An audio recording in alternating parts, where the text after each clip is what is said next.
I'm back with a special 5s and 10s video. Kind of. Well, today, it's actually more like a rankings video. I've been wanting to do this for quite some time. I've actually been putting this off for quite a while. I think the last rankings video I ever did was, well, pseudo rankings video was when I ranked all my Mission Impossible movies from my least favorite to my absolute most favorite.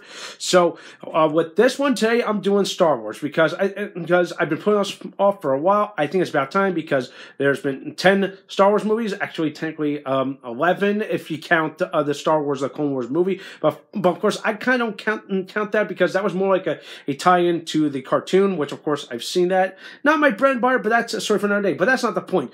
So I think it's about time I decided to rank all 10 of these movies before episode 9 comes out. And of course, this is just my preference alone. This is my favorites, okay? Okay, I know. All right, I know. Everyone has their favorites. Everyone's been bashing and complaining about the newer ones. But of course, here's the thing. So what? And for all those big diehard Star fans, that before you jump down my throat, I'm going to say this. You got a problem with my list? Sod off, as the British would say. All right? Now here's my list, okay? I want to hear yours, okay? If anybody's already done any of these videos already, so definitely go. I want to hear them. All right. Anyway, I'm just gonna get down to business, okay? So, coming at number 10, of course, I know you guys are gonna say, "Is it The Last Jedi?" No, wrong, folks. It is actually Star Wars Episode 1, The Phantom Menace. And there's a reason why, okay? Because I'm going to admit this right now. At first thought, let's see, when I was 12, I saw this when I was 12, okay? So, think about that. I thought it was the coolest thing ever. But over time, I suddenly lost the lust for this movie, and I realized why. And of course, I've mentioned this in a previous movie when I talked about, I believe it was when I talked about Rogue One, was, how like Star Wars usually, we all know it's one big sci-fi flick. It's a mishmash of Japanese samurai films, Western films, and anything and anything else in between. And what you get this epic space opera, as it's called. But it does kind of dive into other different kind of genres, if that makes any sense. So I mentioned that every movie felt like a different genre. Well, this one was essentially the political drama. Yawn. Oh my God. But there was two things I actually enjoyed about this movie.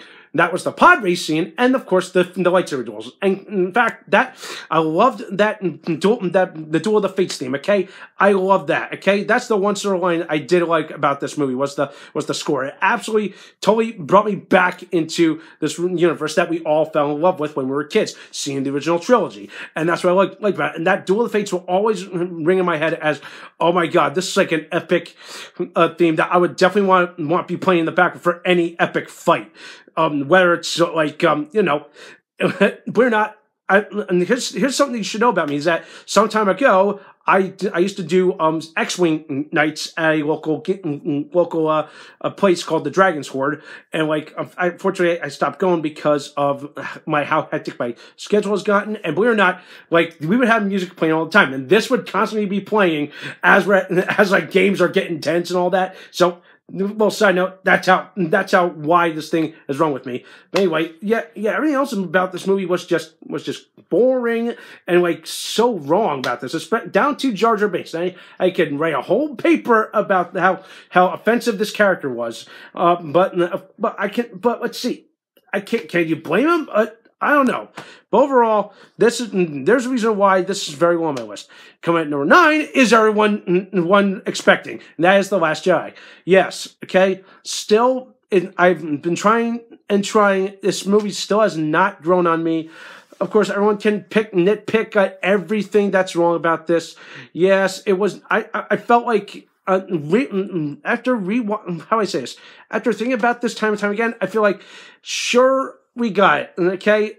We thought it was going to crash and burn. I don't think it really did, but it still has not grown on people. It's because I think it pissed off some fans. I get it, all right? But can we just admit one thing that we did enjoy about this movie? The fact that the setting. Let's talk about the setting, okay? It's because it was filmed in Ireland. That's why. Because think about it, okay?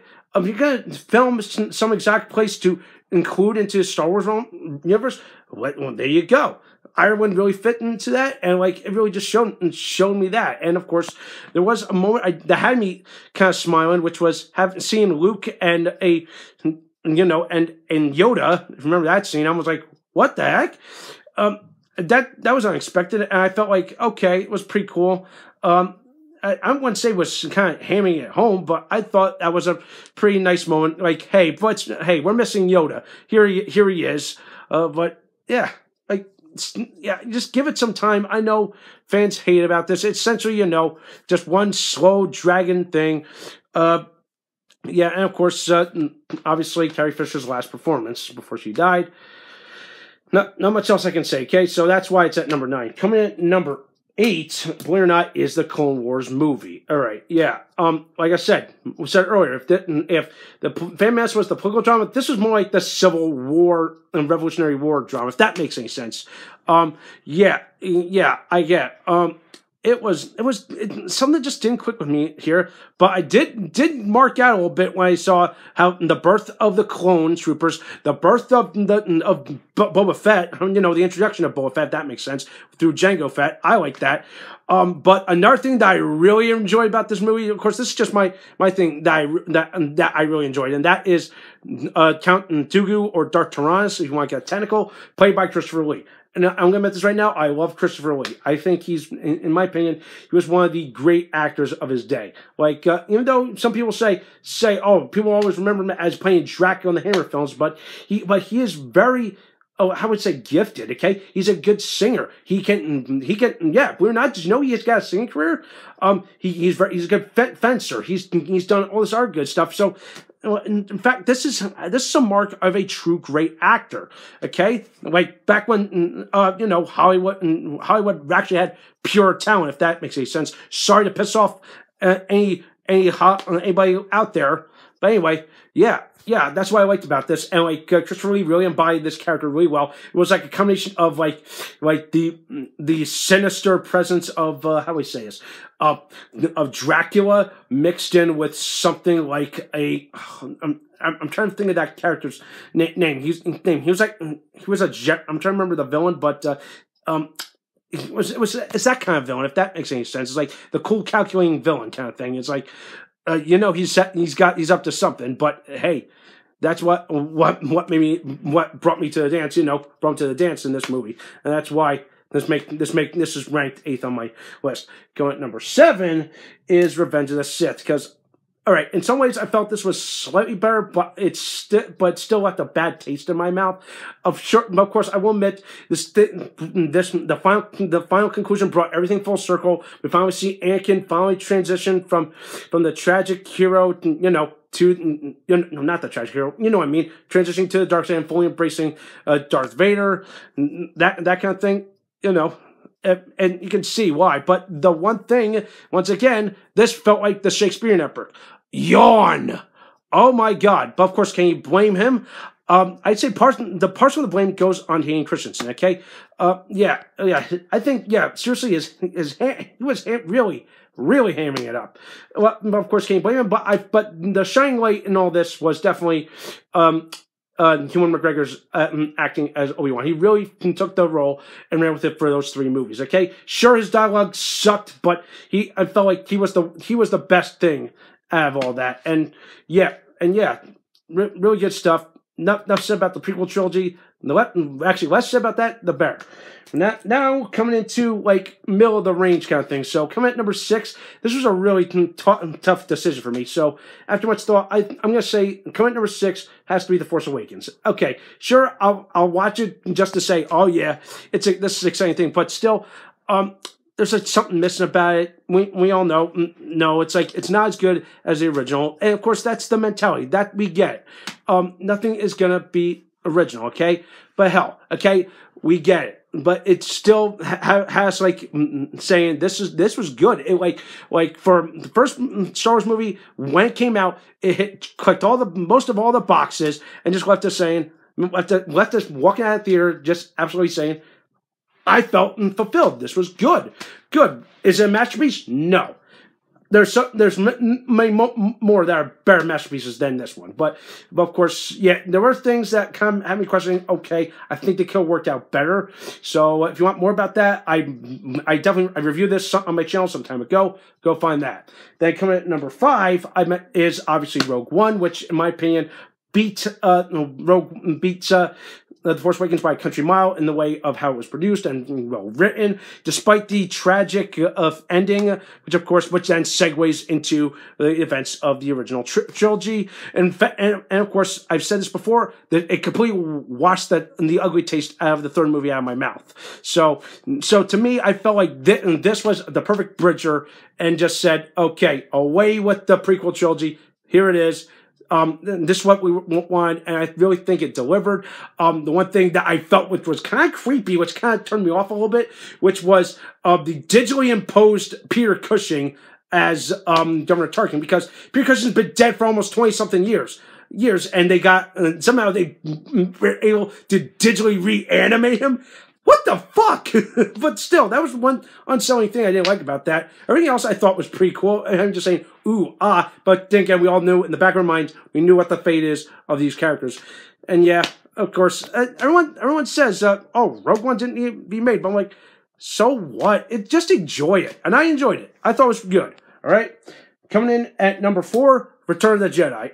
So, yeah, if I had to pick up any of the originals, this comes in at number 4 because, yeah, while I thought this was a really good, solid conclusion to the original trilogy, there was things about it that I was like, there's something off about it. But, of course, I love the whole setting, the Tatooine setting, seeing Boba Fett kick some ass, and, of course, quote-unquote, dying, but, of course, we all know, no, he survived, that kind of thing. And, like, yeah. I like the whole aesthetic is just interesting, and of course the final act with everything happening. You know, the battle above Endor, the battle on Endor, the fight, and the lightsaber battle on the Death Star. It's like like 3 different things happening at the same time. It's like, oh shit, this was an epic thing that they want. They were going to go all out and just had This was Lucas is saying this is how he wanted the trilogy to end. But of course, as we know.